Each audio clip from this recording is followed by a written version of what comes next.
Bonsoir à toutes et à tous. Merci de nous rejoindre sur Cathode TV Gabon pour notre nouvelle édition d'information. Tout de suite, les titres. Magistère universel, COP26. À la BBC, le pape évoque le climat comme un défi de civilisation. Dans le magistère local, célébration ce matin du jubilé des sœurs Marie Sidonie Oyembo, Louise Sadio et sœur Louise Marie au sanctuaire national Notre-Dame du Gabon. Dans le magistère local toujours, messe d'action de grâce pour la rentrée scolaire 2021-2022 du collège Sainte-Marie et lycée Jean-Rémy Bessieux. C'était tout pour les titres, leur analyse dans un instant. Au Vatican, le changement climatique et la pandémie de la COVID-19 mettent en évidence la vulnérabilité radicale de tous et de tout, en soulevant de nombreux doutes et questionnements sur nos systèmes économiques et l'organisation de nos sociétés. C'est en ces termes que le Saint-Père s'est exprimé ce vendredi 29 octobre au micro de la BBC. À 3 jours de l'inauguration de la 26e édition de la COP26 en Écosse, le pape François plaide dans son message pour une culture de l'attention à la création.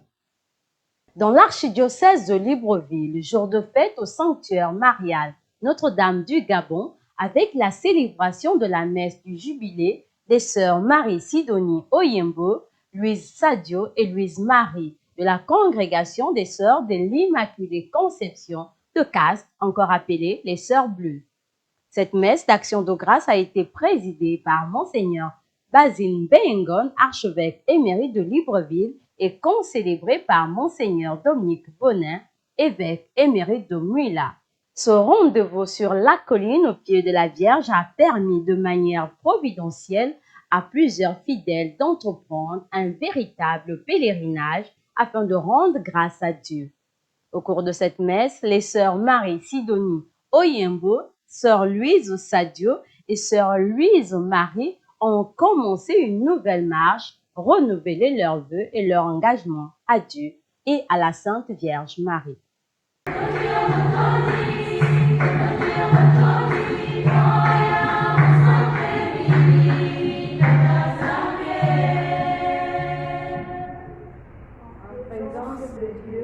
En communion avec Marie Immaculée et devant vous tous, témoins de ma confession, moi, sœur Marie Sidonie Oyembo, sœur Louise Sadio, moi, sœur Louise Marie, renouvelle les promesses de mon baptême et en Église me consacre à Jésus Sauveur par les vœux de chasteté, pauvreté, obéissance, et celui de livrer ma vie pour le royaume, selon les constitutions des sœurs de Notre-Dame de l'Immaculée. Lors de la première phase des travaux du Conseil presbytéral de l'archidiocèse de Libreville et point d'orgue sur les travaux.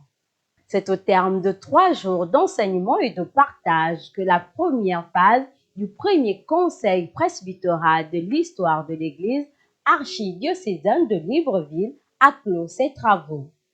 Centré sur les nouvelles orientations pastorales 2021-2022, Monseigneur Jean-Patrick Ibaba, archevêque métropolitain de Libreville, les ouvriers apostoliques et les experts invités se sont penchés sur plusieurs sujets, dont celui lié à l'importance des sacrements, et qui dit sacrement dit catéchèse. Pour Monseigneur Ibaba, les dévotions ne doivent pas prendre le dessus sur les sacrements et la catéchèse.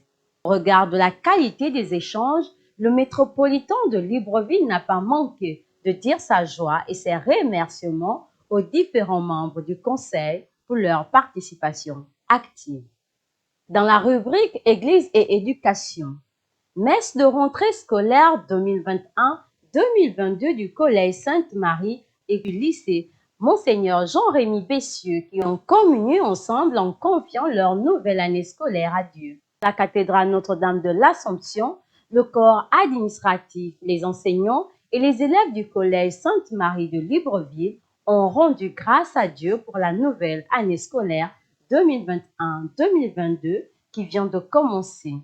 La messe a été présidée par l'abbé Arnaud Vincent Sita, qui non seulement est curé de la paroisse cathédrale, mais en sa qualité d'aumônier du lycée Sainte-Marie. L'aumônier, dans son homélie, a exhorté les apprenants à étudier davantage et à faire un bon usage des réseaux sociaux.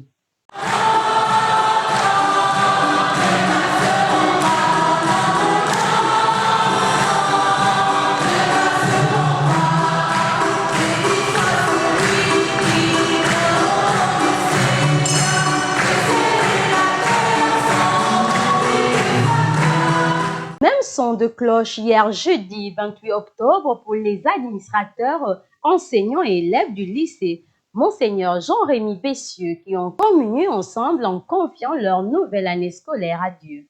La messe a été célébrée par l'abbé Didier Afan qui lui aussi a invité les lycéens à devenir des bons grains afin de produire de meilleures plantes. Laissez les salles pour vos petits frères.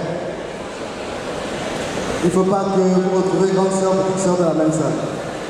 Non, non. Libérez. Depuis l'année passée, nous avons repris avec la catéchèse dans les établissements catholiques. Il y a parmi vous des élèves qui n'ont pas encore eu le sacrement du baptême. Il y aura donc une catéchèse qui sera faite au sein de notre établissement. Nous vous dirons comment nous allons procéder, mais c'est pour vous préparer déjà, pour ceux qui veulent être baptisés dans la foi de l'Église catholique. Avant la fin de notre journal, célébration de la messe d'anniversaire de décès de l'abbé Didas Mundunga à la paroisse Saint-Luc de Bikele.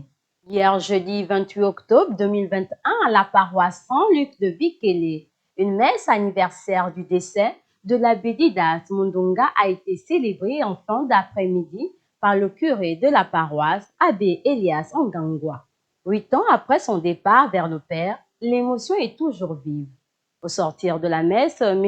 Jean-Pierre Mbaalouba a donné ses impressions sur ce qu'était l'abbé Didas Mundunga de son vivant.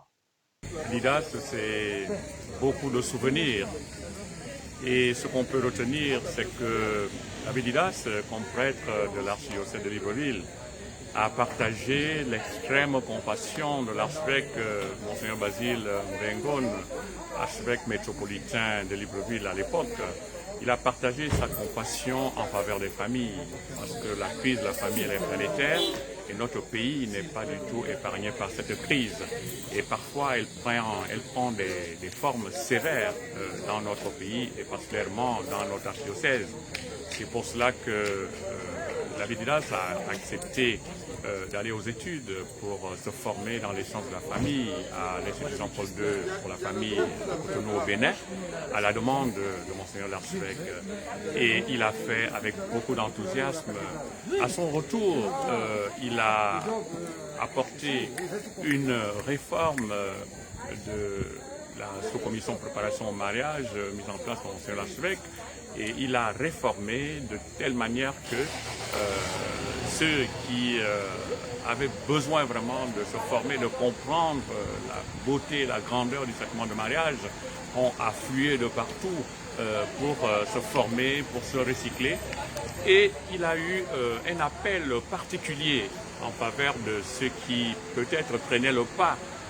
Il a demandé, à travers ses tournées, ses annonces dans les paroisses, à ceux qui entendaient l'appel de Dieu, viens et suis-moi dans le mariage, de se présenter, de s'inscrire et de découvrir ce mystère grand, comme disait Saint Paul, que Dieu a offert pour le bien des hommes et des femmes, pour l'union de l'homme et de la femme. Et il a fait avec un tel enthousiasme, avec un tel amour, que les hommes et les femmes ont afflué de partout dans toutes les paroisses, au point que de 12 couples inscrits à la première édition, on s'est retrouvé pratiquement avec une salle de l'Immaculée Conception qui refusait du monde, avec plus de 140 couples par session.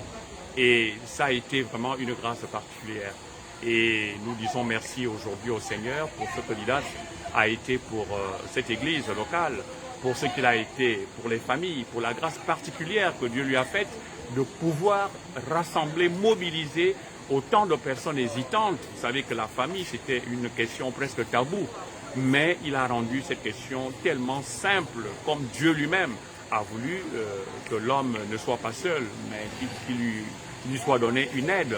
Et ce message a été tellement bien compris qu'on peut dire Didas, c'est vraiment l'homme de Dieu. C'est l'homme providentiel que Dieu avait mis à ce moment précis où la famille était en crise, vraiment pour que la famille se relève à travers pour que l'Église se relève à travers ses familles. Très chers téléspectateurs de 14 TV Gabon, c'est ainsi que se referme notre édition d'information de ce vendredi 29 octobre 2021.